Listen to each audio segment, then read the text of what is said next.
सुख के उपाय अगर अपन करना चाहें तो पहला उपाय तो यही है कि अपनी अप्रोच पॉजिटिव हो, अपनी दृष्टि निर्मल हो, ठीक ठीक देख सकें, गलत ना देखें। गलत है वहां पर, क्योंकि हम में से कोई भी यहां पर अच्छे और बुरे के भाव से पृथक नहीं है। अच्छे भाव तो सिर्फ शुद्ध भाव तो भगवान के हैं, अनंत और सिद्ध अवस्था में प्राप्त होने के बाद ही अपन को प्राप्त होंगे। अभी तो अपन अच्छाई और बुराई दोनों से समन्वित हैं। किसी के भीतर अच्छाइयां अधिक हैं, किसी के भीतर बुराइयां अधिक हैं। हमें क्या देखना है? हमें तो जो अच्छा है उसे ही देखना है। अगर ऐसी दृष्टि अपनी निर्मल हो जाए तो फिर अपने जीवन में कोई अपने को दुखी नहीं कर सकता। अपन तो हमेशा सुख में ही अपना जीवन व्यतीत करेंगे। तो सुख के उपाय में पहला उपाय यही है, और दूसरा है अनासक्ति, और तीसरा उपाय है आत्मविश्वास। ये तीनों चीजें अपने जीवन को अपन सुखी बना सकने के लिए उपयोग में ला सकते हैं। आसक्ति छोटी छोटी सी चीजों में है, सो भैया वहां से थोड़ी सी आसक्ति धर्म ध्यान में हो जाए, इतना सा काम करना है। थोड़ा सा समय मेरे आत्म कल्याण में भी मेरी आसक्ति हो, मेरा मन लगे, मेरी रुचि बने, ऐसा अपन निकाल लें। पंचेंद्रिय और मन के विषय तो मुझे आसक्त करते ही हैं, लेकिन कितनी बार उन सब के प्रति आसक्त होकर मैंने अपना संसार बढ़ाया है, अपने लिए ही दुख का इंतजाम किया है। एक सेठ जी के मन में आया कि हम सुख और शांति पाले में कहूं मिलत होवे तो, अब उनको यही था कि कहीं मिलती होगी, तो ढूंढ ली अपन, ढूंढे अपन, तो ढूंढने निकले। सुनने सोची के रास्ता में कुछ थोड़ा बहुत तो चाहिए, कचूने मिलो अगर तो खावे पीवे की सामान तो रख लो।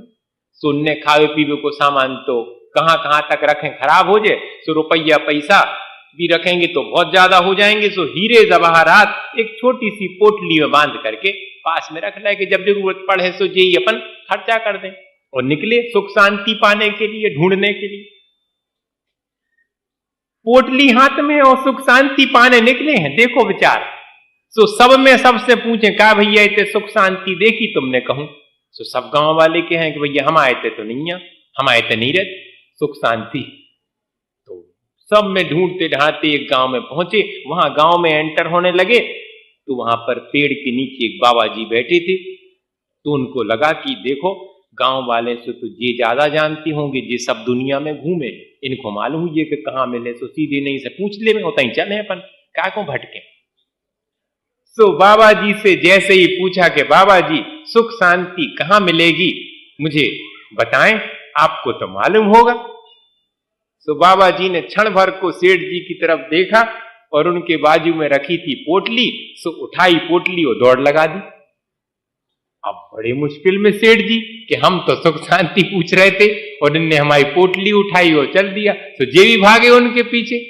सो सेठ जी उनके पीछे पीछे भाग रहे हैं और साधु बाबा जी जो है पोटली हाथ में लिए हैं और पूरे गांव में चक्कर लगा रहे। सब में हुजूम जुड़ गया, सारी जनता देख रही है कि भाग रहे हैं।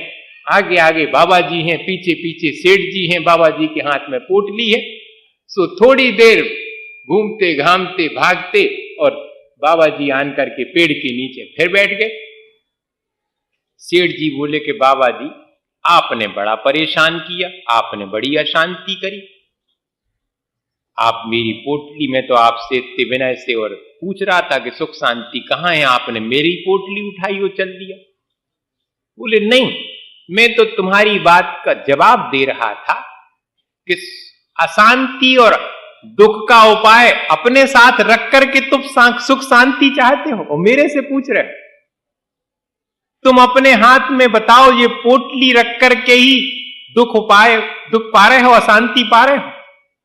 मेरे पीछे पीछे भागते रहे अशांत होकर, संक्लेशित होकर, काहे के पीछे? मेरे पीछे नहीं, इस पोटली के पीछे। अगर धर्म के पीछे, सारे भौतिक सुखों को छोड़ करके तुम भागते तो वास्तव में तुम्हें सुख और शांति मिल जाती। अभी तो तुम धर्म भी करते हो तो सांसारिक सुख शांति पाने के लिए करते हो, लेकिन वास्तव में वो सुख शांति नहीं है, वो तो कर्माधीन है। अपने को ऐसा विचार करके भौतिक सुखों में सच्चा सुख है ऐसा ना मान करके उनका सिर्फ उपयोग करना चाहिए भैया। अनासक्त भाव से भी उपयोग किया जा सकता है, आसक्त होकर के भी उपयोग किया जा सकता है। सो अपन ने अनादिकाल से अभी तक उपयोग आसक्त होकर के किया है। थोड़ा सा अभ्यास अपन अनासक्त होकर के चीजों का जो अपने काम में आती हैं, आवश्यक हैं, उतनी ही चीजों का उपयोग करके देखें। और तीसरी चीज, अपने भीतर आत्मविश्वास पैदा करें, क्योंकि आत्मविश्वास से ही अपन अपने दुखों को दूर कर सकते हैं और सुख को प्राप्त कर सकते हैं। दुख को दूर करने का उपाय या सुख को प्राप्त करने का उपाय आत्मविश्वास ही है। आत्मविश्वास कैसे आता है? सच्चे देवगुरु शास्त्र के प्रति अत्यंत प्रगाढ़ श्रद्धा है जिसकी, जो भयभीत नहीं होता कि कोई है मेरे साथ, मेरा कुछ बिगाड़ नहीं होगा, ऐसा जिसके भीतर एहसास है। श्रद्धा करती क्या है? समर्पण करता क्या है? यही एहसास तो कराता है कि मैं अकेला नहीं हूं। यहां हर व्यक्ति अपने आप को अकेला मानकर दीनहीन मान लेता है। सो भैया उपाय बता दिया कि कम से कम सच्चे देवगुरु शास्त्र के प्रति तो श्रद्धा रखो और अपने अकेलेपन में उनको ही मानो, साथ में उनकी ही शरण को स्वीकार करो। तो यही सुख का उपाय है और इसी से तुम्हारा आत्मविश्वास बढ़ेगा। सच्चे देवगुरु शास्त्र तुम्हारे लिए कुछ करेंगे ऐसा नहीं है, तुम्हारी उनके प्रति जो श्रद्धा है उससे तुम्हारा आत्मविश्वास बढ़ेगा। अपन क्या मानते हैं? महाराज पिछी लगा दो, पांव पिरा रहा हो। अब बताओ, तो पांव पिरा रहा हो तो भैया जो कोई पांव को इलाज करे वो के पास जाओ, महाराज जी थोड़ी इलाज करते। एक बार ऐसा हुआ, मड़िया जी के सामने ही मेडिकल कॉलेज है, सो मड़िया जी में आचार्य श्री का 84 में संग रुका था। सो एक जने आए, हम वहीं बैठे थे, सो कहने महाराज सब इलाज करवा लो, पांव नहीं मिटाता है, बहुत तकलीफ है। सो आचार्य श्री सब सुनते रहे, चुपचाप मुस्कुराते रहे। और फिर जब वो चुप हो गए तो उनसे कहा कि आप गलत आ गए। अरे नहीं महाराज, हम तो सही जगह आए, आप ही के पास आने तो हमें। कहले नहीं, आप गलत आ गए, मेडिकल कॉलेज सामने है, इसका इलाज तो वही करेंगे।